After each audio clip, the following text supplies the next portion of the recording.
ತಾಯಿ ತಂದೆಯ ಮಾತು ಕೇಳದೆ ತನ್ನ ಹಠ ಸ್ವಭಾವದಿಂದ ಜೀವನವನ್ನೇ ಹಾಳು ಮಾಡಿಕೊಂಡಳು ಮಗಳು. ಸುಖ ಸಂಸಾರದಲ್ಲಿ ಬಿರುಗಾಳಿ. ಮುಸ್ಸಂಜೆಯ ಹೊತ್ತು ದೇವರ ದೀಪ ಬೆಳಗಿ ಶಂಖ ಊದಿ ಕುಲದೇವರಿಗೆ ನಮಿಸಿ ಹೊರಗೆ ಬಂದರು ಭಾಗ್ಯಮ್ಮ. ಹಜಾರದಲ್ಲಿ ಹಾಕಿದ್ದ ಈಸಿ ಚೇರಿನಲ್ಲಿ ಕುಳಿತಿದ್ದ ರಾಯರು ಎಲೆ ಅಡುಗೆ ಮೆಲ್ಲುತ್ತಾ ಯಾವುದೋ ವಿಚಾರದಲ್ಲಿ ಮುಳುಗಿದ್ದರು. ಪತ್ನಿ ಸನಿಹನಿಂದರೂ ಇತ್ತ ಗಮನ ಹರಿಸದ ರಾಯರಿಗೆ, ಏನೋ ಬಹಳ ಯೋಚನೆಯಲ್ಲಿದ್ದೀರಾ? ಹಂಡೆಯಲ್ಲಿ ಬಿಸಿ ನೀರಿದೆ, ಹೋಗಿ ಸ್ನಾನ ಮಾಡಿ ಬರಬಾರದೆ? ಓ ನೀನಾ, ಬಂದೆಯಾ? ಒಳ್ಳೆದಾಯ್ತು ಕಣೆ, ನಿನ್ನಲ್ಲಿ ಒಂದು ವಿಚಾರ ವಿನಿಮಯ ಮಾಡೋಣ ಅಂತಿದ್ದೆ. ಎಚ್ಚೆತ್ತವರು ಏನು ಎಂಬಂತೆ ನೋಡಿದ ಹೆಂಡತಿಗೆ ಪುನಃ ಹೇಳಿದರು, ಅದೇ ಕಣೆ, ನಮ್ಮ ಉಷೆಗೆ ಒಂದು ಸಂಬಂಧ. ಅವರ ತಿಳುವಳಿಕೆಯಲ್ಲಿ ಮದುವೆಗೆ ಬಂದ ವರ ಇದ್ದಾನಂತೆ. ಓದಿದ್ದು ಅಗ್ರಿಕಲ್ಚರಲ್ BSc. ಅಪ್ಪ ಅಮ್ಮನಿಗೆ ಒಬ್ಬನೇ ಮಗ. ಬೇಕಾದಷ್ಟು ತೋಟ, ಭರ್ಜರಿ ಮನೆ, ಕಾರು, ಎಲ್ಲ ಸೌಲಭ್ಯಗಳಿದ್ದು ಶ್ರೀಮಂತ ಕುಲ. ವರ್ಷದ ಹಿಂದೆ ಅವನಪ್ಪ ತೀರಿ ಹೋಗಿದ್ದರಿಂದ ಜಮೀನೆಲ್ಲ ನೋಡಿಕೊಳ್ಳುವ ಜವಾಬ್ದಾರಿ ಇದೆ.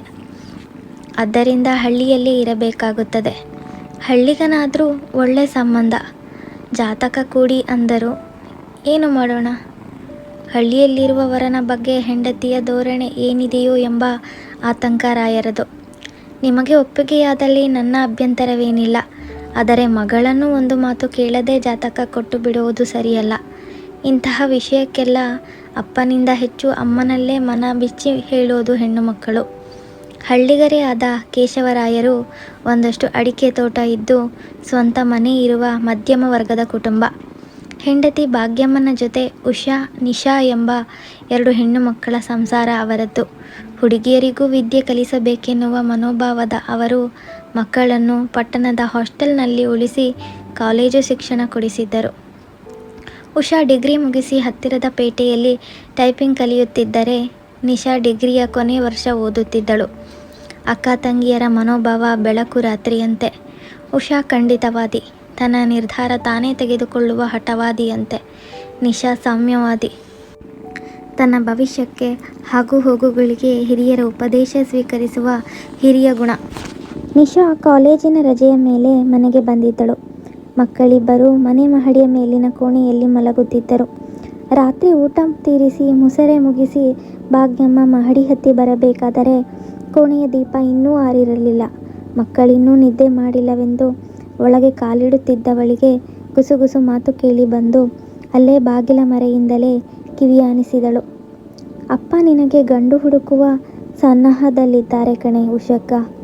ಸಂಜೆ ಅಪ್ಪನೂ ಅಮ್ಮನೂ ಮಾತನಾಡುತ್ತಿದ್ದರು. ಶ್ರೀಮಂತ ತರುಣನಂತೆ. ಕಾರು, ಬಂಗಲೆ, ತೋಟ ಎಲ್ಲ ಇದ್ದು ಏಕೈಕ ಪುತ್ರನಂತೆ. ವ್ಯವಸಾಯ ವ್ಯವಹಾರ ಮಾಡಿಕೊಂಡು ಹಳ್ಳಿಯಲ್ಲೇ ಇರುವವನಂತೆ. ಮದುವೆ ಅಂದಾಗ ವಯಸ್ಸಿನ ಸಹಜ ಆಸೆಗಳೆಲ್ಲ ಗರಿಗೆದರಿದ ಉಷಾಳ ಮನಸ್ಸು ತಂಗಿ ಆಡಿದ ಕೊನೆಯ ಸಾಲಿನಿಂದ ಮುರುಟಿತು.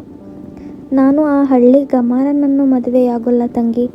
ಸಂಪತ್ತಿರಲಿ ಬಿಡಲಿ ಅದು ಮುಖ್ಯವಲ್ಲ. ನನಗೆ ನಗರದಲ್ಲಿರುವ ಒಳ್ಳೆಯ ಉದ್ಯೋಗಸ್ಥನೇ ಆಗಬೇಕು. ಹಾಗೆಲ್ಲ ಹಠ ಮಾಡಬೇಡ ಮಾರಾಯ್ತಿ. ಅಪ್ಪ ನಿನ್ನ ಒಳ್ಳೆಯದಕ್ಕೆ ಮಾಡ್ತಿರೋದಲ್ವಾ? ಪಟ್ಟಣದಲ್ಲಿರುವವನನ್ನು ಮದುವೆಯಾಗುತ್ತಿ ಎಂದಿಟ್ಟುಕೋ, ನೀನು ಚೆನ್ನಾಗಿರ್ತಿ ಎಂಬುದೇನು ಗ್ಯಾರಂಟಿ? ಇವನು ಸಭ್ಯ ಹುಡುಗನಂತೆ. ನಿನಗೆ ತೋಚಿದ ಕಡೆಯಲ್ಲೆಲ್ಲ ಗಂಡನ ಜೊತೆ ಟ್ರಿಮ್ ಆಗಿ ಓಡಾಡಬಹುದು.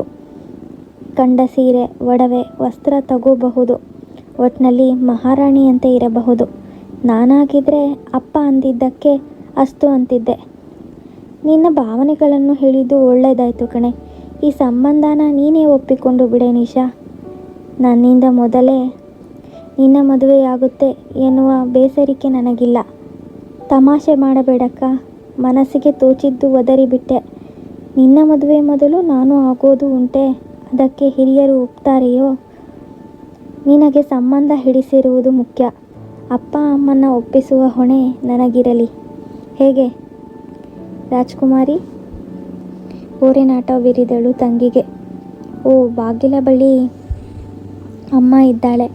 ತಮ್ಮ ಮಾತನ್ನು ಆಲಿಸುತ್ತಾಳೆ ಎಂಬ ಗಮನ ಇಬ್ಬರಲ್ಲೂ ಇರಲಿಲ್ಲ. ಅವರ ಮಾತು ಮತ್ತೂ ಸಾಗಿತ್ತು. ಉಷಾಳನ್ನು ವಿಚಾರಿಸಲು ಬಂದಾಕೆ ಅವಳ ಅಭಿಪ್ರಾಯ ದೊರೆಯಿತಾದ್ದರಿಂದ ಹಿಂತಿರುಗಿದಳು. ಬೆಡ್ರೂಮಿಗೆ ಬಂದಾಗ ಮಂದ ಬೆಳಕಲ್ಲಿ ಗಂಡ ಹೊದಿಕೆ ಹೊತ್ತು ಬೆಚ್ಚನೆ ಮಲಗಿದ್ದರು. ರೀ, ನಿದ್ದೆ ಬಂತಾ? ಕೆನ್ನೆಗೆ ಹಿತವಾಗಿ ಕೈಯಾಡಿಸುತ್ತಾ ಕೇಳಿದ ಹೆಂಡತಿಯನ್ನು. ಇಲ್ಲ, ನೃತ್ಯ ಮಾಡುತ್ತಿರುವೆ ಎಂದು ತಮಾಷೆ ಮಾಡಿದರು ರಾಯರು. ಹೋಗ್ರಿ, ನಾನು ಒಂದು ಮುಖ್ಯ ವಿಚಾರ ಹೇಳಬೇಕೆಂತಿದ್ದರೆ ನಿಮ್ಮದು ಒಂದೇ ಗೋಳು ಎಂದು ಮುಖ ಊದಿಸಿದಳು ಅರ್ಧಾಂಗಿ. ಈ ಸಮಯಕ್ಕೆ ಬೇರೆ ಇನ್ನೇನು ಕಣೆ ಹೊಸ ವಿಚಾರ? ನೋಡಿ, ನೀವು ಶಾಸ್ತ್ರಿಗಳಿಗೆ ಉಷಾಳ ಜಾತಕವನ್ನು ಕೊಡುವುದು ಬೇಡ. ಓ, ಆಗಲೇ ನಿನ್ನ ಮಗಳ ನಿರ್ಧಾರವನ್ನು ತಿಳಿದು ಬಿಟ್ಟೆಯಾ ಎಂದು ಎದ್ದು ಕುಳಿತರು. ಮದುವೆ ಬಗ್ಗೆ ಮಗಳ ಅಭಿಪ್ರಾಯ ತಿಳಿಯಬೇಕೆಂದಿದ್ದಿರಲ್ಲ. ಬೆಳಗಾದರೆ ಅದು ಇದು ಎಂದು ಅವಳು ಸಿಗೋದಿಲ್ಲ. ಅದಕ್ಕೆ ರಾತ್ರಿ ನನ್ನ ಕೆಲಸ ತೀರಿಸಿದವಳೇ ಕೇಳೋಣ ಅಂತ ಅವರ ರೂಮಿಗೆ ಹೋದಾಗ ಮಕ್ಕಳಿಬ್ಬರು ಇದೇ ವಿಷಯ ಎತ್ತಿಕೊಂಡು ಚರ್ಚಿಸುತ್ತಿದ್ದರು. ಉಷಾಳ ಉತ್ತರ ಬಾಗಿಲ ಮರೆಯಲ್ಲೇ ನಿಂದು ತಿಳಿದ ನಾನು ವಾಪಸ್ಸು ಬಂದು ಬಿಟ್ಟೆ. ಸಂಜೆ ನಾವಿಬ್ಬರೂ ಮಾತನಾಡಿದ್ದನ್ನು ನಿಶಾ ಕೇಳಿಸಿಕೊಂಡಿದ್ದಾಳೆ. ಅಕ್ಕ ತಂಗಿಯರು ಮಾತನಾಡಿದ ವಿಷಯಗಳನ್ನು ಒಂದು ಬಿಡದೆ ಗಂಡನಿಗೆ ಒಪ್ಪಿಸಿದರು ಭಾಗ್ಯಮ್ಮ. ಉಷಾ ಒಪ್ಪಿಲ್ಲ ಅಂದ ಮೇಲೆ ಈ ವಿಚಾರ ಇಲ್ಲಿಗೆ ಬಿಟ್ಟರಾಯಿತು. ನಿರುತ್ಸಾಹ ತೋರಿ ಹಾಸಿಗೆಯಲ್ಲಿ ಪುನಃ ಮೈಚೆಲ್ಲಿದ್ದರು. ಉಷಾ ಹೇಳಿದಂತೆ ನಿಶಾಳನ್ನು ಮದುವೆ ಮಾಡಿಕೊಟ್ಟರೆ ಹೇಗೆ? ಅದೇ ಹುಡುಗನಿಗೆ ಅಕ್ಕನನ್ನು ಬಿಟ್ಟು ತಂಗಿಯನ್ನು ಮಾಡೋದಾ? ಏನು ತಪ್ಪಿದೆ ಇದರಲ್ಲಿ? ಈಗಿನ ಕಾಲಕ್ಕೆ ಅಕ್ಕನಿಗಿಂತ ಮೊದಲು ತಂಗಿದು, ಅಣ್ಣನಿಗಿಂತ ಮೊದಲು ತಮ್ಮಂದು ಮದುವೆ ಮಾಡೋದು ಹೊಸತೆ. ಬಂದಿರುವ ಸಂಬಂಧ ಬಿಟ್ಟರೆ ಬಯಸಿದಾಗ ಬರುತ್ತೆಯೇ? ಅಷ್ಟಕ್ಕೂ ಅವರಿಬ್ಬರ ಸಮ್ಮತಿಯೂ ಇದೆ ತಾನೇ? ಯಾವುದಕ್ಕೂ ಅವರಿಬ್ಬರನ್ನು ಮುಖಾಂತಹ ವಿಚಾರಿಸಿ ಒಂದು ನಿರ್ಧಾರಕ್ಕೆ ಬರೋಣ, ಆಮೇಲೆ ಮುಂದಿನ ಮಾತಿಗೆ ಮುಕ್ತಾಯ ಹಾಡಿ ಆಚೆ ಮಗ್ಗುಲಿಗೆ ಹೊರಳಿದರು ರಾಯರು. ಮರುದಿನ ಮುಂಜಾನೆ ಹೊತ್ತು ಅಕ್ಕ ತಂಗಿಯರಿಬ್ಬರೂ ಜೊತೆಯಲ್ಲಿ ಕುಳಿತು ಕಾಫಿ ಕುಡಿಯುತ್ತಿದ್ದರು. ಎದ್ದೊಡನೆ ಒಮ್ಮೆ ತೋಟಕ್ಕೆಲ್ಲ ಸುತ್ತಾಡಿ ಬಂದ ರಾಯರು ಮಕ್ಕಳಿಬ್ಬರನ್ನು ಒಟ್ಟಿಗೆ ಕಂಡು ಮಾತಾಡಿ ನಿರ್ಣಯಿಸಲು ಇದೇ ತಕ್ಕ ಸಮಯವೆಂದರಿತರು. ಉಷಾ, ನಿನ್ನಲ್ಲಿ ಒಂದಿಷ್ಟು ಮಾತನಾಡೋದಿದೆಯಮ್ಮ. ಡೈನಿಂಗ್ ಟೇಬಲಿನ ಚೇರ್ ಸರಿಸುತ್ತಾ ಕೂರುತ್ತಾ ಹೇಳಿದ ಅಪ್ಪನ ಮುಖ ಏನೋ ಎಂಬಂತೆ ನೋಡಿದಳು ಮಗಳು. ನೋಡು ಮಗಳೇ, ನಿನ್ನ ಮದುವೆಗೆ ಒಂದು ಸಂಬಂಧ ತಂದಿದ್ದಾರೆ ಶಾಸ್ತ್ರಿಗಳು. ಆಸ್ತಿ ಅಂತಸ್ತು ಇರುವ ಶ್ರೀಮಂತರು. ಹುಡುಗ ವಿಜ್ಞಾನ ಪಾಸು ಮಾಡಿದ್ದು, ಸಭ್ಯನಾಗಿರುವ, ವಿದ್ಯಾಬುದ್ಧಿ ಇರುವವನು. ಅಪ್ಪ ತೀರಿ ಹೋದ್ದರಿಂದ ಹಳ್ಳಿಯಲ್ಲೇ ಇದ್ದು ಆಸ್ತಿ ನೋಡುವ ಜವಾಬ್ದಾರಿ ಇರುವವನು. ಏನು ಹೇಳ್ತೀಯಾ? ಅಪ್ಪ, ಅದು ತನ್ನ ಅಭಿಪ್ರಾಯ ಅಭಿರುಚಿ ಮುಂದಿಡಲು ಸನ್ನದ್ಧಳಾದರೂ ತಡವರಿಸಿದಳು. ಏನಮ್ಮ ಹೇಳು? ಹಳ್ಳಿ ಹುಡುಗ ಅಂತ ಅಲಕ್ಷ್ಯ ಬೇಡಮ್ಮ. ಈಗಿನ ಕಾಲಕ್ಕೆ ಆಧುನಿಕ ಸೌಲಭ್ಯಗಳೆಲ್ಲ ಹಳ್ಳಿಯಲ್ಲೂ ಇರುವುದರಿಂದ ಹಳ್ಳಿ ಪಟ್ಟಣ ವ್ಯತ್ಯಾಸವಿಲ್ಲ. ಗುಣವೇ ಮುಖ್ಯ. ಬದುಕಿನುದ್ದಕ್ಕೂ ಅರ್ಥ ಮಾಡಿಕೊಂಡು ಅನುಸರಿಸುವ ಹೊಂದಾಣಿಕೆ ಮುಖ್ಯವಮ್ಮ. ಹಳ್ಳಿಯ ಬಗ್ಗೆ ಮಗಳ ಮನಸ್ಸಿನ ಎಳೆ ತಿಳಿದಿದ್ದ ರಾಯರು ನುಡಿಯುತ್ತಾ ಮೊಗ ನೋಡಿದರು. ಏನೇ ಹೇಳಿದರೂ ಬರೀ ಕೃಷಿಕನನ್ನು ಕಟ್ಟಿಕೊಳ್ಳುವುದಕ್ಕೆ ನನ್ನ ಮನಸ್ಸು ಒಪ್ತಾ ಇಲ್ಲಪ್ಪ. ನೋಡಮ್ಮ, ನೀನು ಓದಿದೋಳು. ಹುಡುಗಿಯರಿಗೆ ವಿದ್ಯೆ ಬೇಕು ಅನ್ನುವುದು ಸರಿಯಾದ ರೀತಿಯಲ್ಲಿ ಬಳಸಿ ಯೋಗ್ಯ ಪ್ರಜ್ಞಾವಂತರನ್ನಾಗಿಸುವುದಕ್ಕೆ ಹೊರತು ನಗರದಲ್ಲಿ ಮೆರೆದಾಡುವುದಕ್ಕಲ್ಲ. ಅಗತ್ಯ ಇರಲಿ ಬಿಡಲಿ, ಪ್ರತಿಯೊಬ್ಬರೂ ಡಿಗ್ರಿ ಪಡೆದವರು ಉದ್ಯೋಗಕ್ಕಾಗಿ ಪರದಾಡಿ ಕೊನೆಗೆ ಅಂಥವರನ್ನೇ ಮದುವೆಯಾಗಿ ನಗರದಲ್ಲೇ ತಳವೂರಿ ಬಿಡುವುದು ಈಗ ಫ್ಯಾಷನ್ ಆಗಿಬಿಟ್ಟಿದೆ. ದೊಡ್ಡ ಹುದ್ದೆಯಲ್ಲಿದ್ದಾಕ್ಷಣ ಎಲ್ಲರೂ ಸಭ್ಯರಲ್ಲ. ದೂರದ ಬೆಟ್ಟ ನುಣ್ಣಗಾಗಿ ಚಂದ ಕಾಣುತ್ತಮ್ಮ. ಅದರ ಮೇಲೆ ಹತ್ತಿದಾಗಲೇ ಅದರಲ್ಲಿರುವ ಕಲ್ಲು, ಮುಳ್ಳು, ಬಂಡೆ, ಕೆಲವು ದೊಡ್ಡ ದೊಡ್ಡ ಕಂದಕವು ಕಾಣಿಸುವುದು. ಚೆನ್ನಾಗಿ ಯೋಚಿಸಿ ನಿರ್ಧಾರಕ್ಕೆ ಬಾ. 2 ದಿನ ಕಾಲಾವಕಾಶದಲ್ಲಿ ಹೇಳಿದರೂ ಸಾಕು ಮಗಳೇ. ಆದರ್ಶಗಳೆಲ್ಲ ಅವಳ ಅಂತರಂಗಕ್ಕೆ ತಟ್ಟದಾಯಿತು. ತನ್ನ ನಿಲುವು ಬದಲಾಯಿಸಲಾರದ ಉಷಾ ತನ್ನ ಅಭಿಪ್ರಾಯ ತಿಳಿಸದೆ ಹೋದರೆ ತನ್ನ ಬದುಕಿಗೆ ಬವಣೆ ಎಂದರಿತಳು. 2 ದಿನ ಯೋಚಿಸಿದರೂ 2 ವರ್ಷ ಯೋಚಿಸಿದರೂ ನಾನು ಬಯಸಿದ್ದು ಬದಲಾಗೋಲ್ಲಪ್ಪ. ನೀವು ಹೇಳಿದ್ದ ಮಾತ್ರಕ್ಕೆ ಬಲವಂತಕ್ಕೆ ಮದುವೆಯಾದರೂ ಮತ್ತೆ ಹೊಂದಾಣಿಕೆಯೇ ಬಾರದು. ನೀವು ಹೇಳಿದ ಈ ಸಂಬಂಧಕ್ಕೆ ನಿಶಾಳಿಗೆ ಒಲವಿದೆ. ಅವಳನ್ನು ದಾರೆ ಎರೆದು ಕೊಡಿ. ಇದರಿಂದ ನನಗೆ ಅಭ್ಯಂತರವೇನಿಲ್ಲ. ತನ್ನ ನೇರಕ್ಕೆ ಸಂಬಂಧ ಸಿಕ್ಕಾಗ ಆಗ್ತೀನಿ, ಇಲ್ಲಾಂದರೆ ಒಂದು ಉದ್ಯೋಗ ಹಿಡಿದು ನನ್ನ ಕಾಲ ಮೇಲೆ ನಿಲ್ತೀನಿ. ತನ್ನ ನೇರ ನಿರ್ಧಾರ ನುಡಿದ ಉಷಾ ತಟ್ಟೆಯಲ್ಲಿ ಕೈ ತೊಳೆದು ಎದ್ದಳು. ಅಪ್ಪ ಅಮ್ಮ ಇಬ್ಬರು ಕಣ್ಸನ್ನೆಯಲ್ಲೇ ನಿನ್ನ ಅಭಿಪ್ರಾಯ ಹೇಳು ಎಂದು ನಿಶಾಳನ್ನು ಕೇಳಿದರು. ಕಾಲ ಹೆಬ್ಬೆರಳಿನಿಂದ ನೆಲ ಕೊರೆಯುತ್ತಾ ಕತ್ತು ಕೆಳಗೆ ಹಾಕಿ ಸಮ್ಮತಿ ಇತ್ತಳು ನಿಶಾ.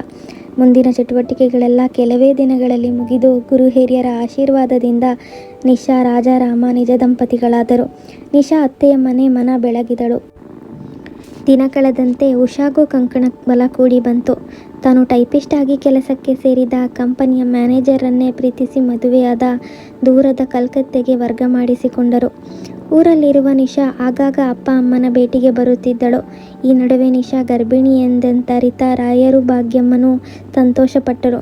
ಜೊತೆಗೆ ಹಿರಿಯವಳಾದ ಉಷಾ ಬಗ್ಗೆ ಹೆಚ್ಚಿನ ತಹತಹಿಕೆ ಉಂಟಾಯಿತು ಭಾಗ್ಯಮ್ಮನಿಗೆ. ನಂಗ್ಯಾಕೋ ಕಿರಿಮಗಳ ಬಗ್ಗೆ ಸಂತೋಷವಾದರೆ ಹಿರಿಯವಳ ವಿಷಯದಲ್ಲಿ ಆತಂಕವಾಗಿದೆ. ಹಬ್ಬಕ್ಕೂ ಬರಲಿಲ್ಲ. ಇತ್ತೀಚೆಗೆ ಒಂದು ಪತ್ರನೂ ಇಲ್ಲ. ಏನು ಮಾಡ್ತಾಳೋ ಏನು ಕತೆಯೋ. ಭಾಗ್ಯಮ್ಮ ತನ್ನ ಅಳಲನ್ನು ಗಂಡನೊಡನೆ ಹಂಚಿದರು. ಏನು ಹೆದರಬೇಡ ಕಣೆ, ನಿನ್ನೆ ಪೇಟೆಯಿಂದ ಅಳಿಯಂದರ ಆಫೀಸಿಗೆ ಫೋನ್ ಹಾಯಿಸಿದ್ದೆ. ಸೌಖ್ಯವೇ ಅಂದರು. ನಗರದ ಜೀವನ ಅಂದರೆ ಹಾಗೇನೆ, ಸಂಬಂಧನೂ ದೂರ, ಬಾಂಧವ್ಯನೂ ದೂರ. ನಿಶಾಳ ಸೀಮಂತಕ್ಕೆ ಕರೆಯಲು ನಾವೇ ಕಲ್ಕತ್ತೆಗೆ ಹೋಗೋಣ. ಗಂಡನ ಮಾತಿಗೆ ಆಕೆ ಸುಮ್ಮನಾಗಬೇಕಾಯಿತು. ಪೋಸ್ಟ್ ಅಂಚೆ ಪೇದೆ ಕವರೊಂದನ್ನು ಎಸೆದು ಹೋದ. ಕವರು ಕೈಗೊತ್ತಿಕೊಂಡ ರಾಯರು ನೋಡು ಉಷಾಳದೇ ಪತ್ರ ಎನ್ನುತ್ತಾ ಲಘು ಬಗೆಯಿಂದ ಓದತೊಡಗಿದ್ದರು. ಪ್ರೀತಿಯ ಅಪ್ಪ ಅಮ್ಮ, ನಿಂದ ಉಷಾ ಬೇಡುವ ಆಶೀರ್ವಾದಗಳು. ಅಪ್ಪನಲ್ಲಿ ಮೊದಲು ಕ್ಷಮೆ ಕೋರುತ್ತಾ ಈ ಪತ್ರ ಬರೆಯುತ್ತಿದ್ದೇನೆ. ಅಪ್ಪ ಹೇಳಿದ ಮಾತು ನನ್ನ ಪಾಲಿಗೆ ಅಕ್ಷರಶಃ ನಿಜವಾಯಿತು. ದೂರದಲ್ಲಿ ಕಾಣುವ ನುಣ್ಣಗಿನ ಬೆಟ್ಟ ಹತ್ತಿದ್ದೇನೆ. ಇಷ್ಟು ದಿವಸ ಅದರಲ್ಲಿರುವ ಬಿರುಕುಗಳಲ್ಲಿ ಬಂದಿಯಾಗಿದ್ದೆ. ಆದರೆ ಕೆಲವು ದಿನಗಳಿಂದ ಅದು ದೊಡ್ಡ ಕಂದಕವಾಗಿ ಮಾರ್ಪಟ್ಟು ಪ್ರಪಾತಕ್ಕೆ ಬಿದ್ದಿರುತ್ತೇನೆ. ಇನ್ನು ಮೇಲೇಳುವ ಹಾಗಿಲ್ಲ. ಆಳವಾದ ಜೀವನಾನುಭವದ ಹಿರಿಯರು ಹೇಳುವ ಮಾತಿಗೆ ಎಷ್ಟು ಬೆಲೆ ಇದೆ ಎಂದು ನನಗೀಗ ಅರಿವಾಗಿದೆ. ಹಳ್ಳಿಯಲ್ಲಿದ್ದ ನಾನು ಪಟ್ಟಣದಲ್ಲಿ ಇದ್ದವನ ಪತ್ನಿಯಾಗಬೇಕೆಂದು ಕನಸು ಕಂಡವಳು. ಆದರೆ ಅದರೊಳಗಿನ ಸಿಹಿ ಕನಸುಗಳೆಲ್ಲ ಹಾಗೆ ಉಳಿದು ಕಹಿ ಅನುಭವವೇ ನಿಜವಾಯಿತು. ಬೇರೆ ಹೆಣ್ಣುಗಳ ಸಹವಾಸದೊಡನೆ ಕುಡಿತದ ಚಟವೂ ಇದ್ದ ನನ್ನವರು ಮನೆಗೆ ಬರುವುದು ರಾತ್ರಿಯ ಮೇಲೆಯೇ. ಮದುವೆಯಾದ ಹೊಸತೆಲ್ಲ ಇದೆಲ್ಲ ಅನುಭವವಾದರೂ ನಿಮ್ಮಿಂದ ಮುಚ್ಚಿಟ್ಟಿದ್ದೆ. ಈಗ ತಿಳಿಸದೆ ಅಗತ್ಯಂತರವಿಲ್ಲ.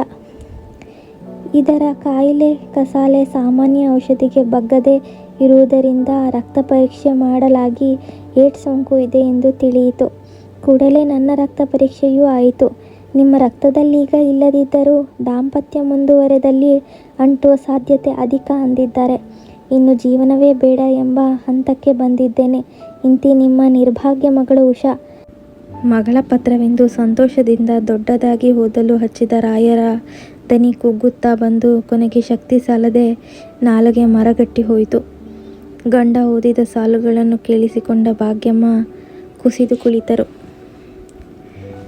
ಮಗಳು ಎಷ್ಟೇ ಹೇಳಿದರೂ ಬುದ್ಧಿ ಕೇಳದೆ ತನ್ನ ಜೀವನದಲ್ಲಿ ದೊಡ್ಡ ತಪ್ಪು ಮಾಡಿ ಎಡವೇ ಬಿಟ್ಲು. ಸರಿ ಮಾಡಿಕೊಳ್ಳಲಾಗದ ಜೀವನ ಅವಳದಾಯಿತು. ಆ ದೊಡ್ಡ ಮಗಳ ಕೊರಗಿನಲ್ಲೇ ರಾಯರು ಹಾಗೂ ಭಾಗ್ಯಮ್ಮ ಕೊರಗುವ ಸ್ಥಿತಿ ಬಂತು. ಹಾಗಾಗಿ ಹೇಳೋದು, ತಾಯಿ ತಂದೆ ಹೇಳಿದ್ದ ಮಾತನ್ನು ಯೋಚಿಸಿ ಸ್ವಲ್ಪ ಆದರೂ ಕೇಳಬೇಕು ಅಂತ. ಇದು ನನ್ನ ಅನಿಸಿಕೆ. ನಿಮ್ಮ ಅನಿಸಿಕೆ ಏನಾದರೂ ಇದ್ದರೆ ದಯವಿಟ್ಟು ಕಮೆಂಟ್ ಬಾಕ್ಸಲ್ಲಿ ತಿಳಿಸಿ. ಧನ್ಯವಾದಗಳು.